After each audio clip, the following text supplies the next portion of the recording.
তার বয়স যখন ৩৯, তখন একদিন তিনি বার্লিনের পার্কে হাঁটছিলেন। এমন সময় তিনি একটি ছোট্ট মেয়েকে দেখলেন যে তার প্রিয় পুতুলটি হারিয়ে কাঁদছিল।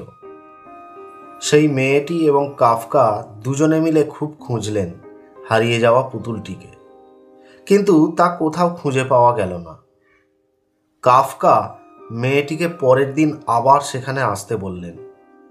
উদ্দেশ্য, আবার তারা দুজনে মিলে হারিয়ে যাওয়া পুতুলটি সেখানে খুঁজবেন। কিন্তু পরের দিনও পুতুলটিকে খুঁজে পাওয়া গেল না।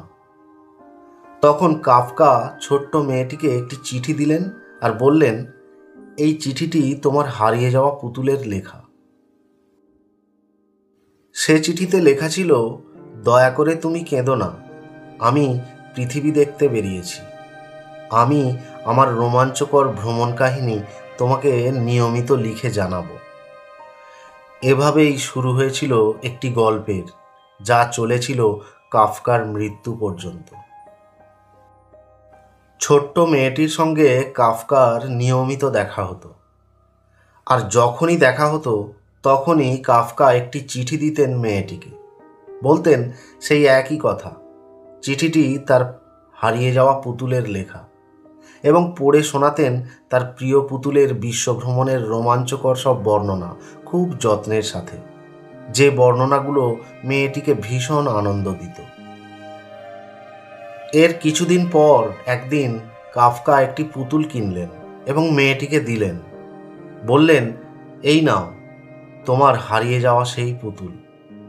মেয়েটি বলল, এই পুতুলটি মোটেও আমার হারিয়ে যাওয়া পুতুলের মতো দেখতে নয়।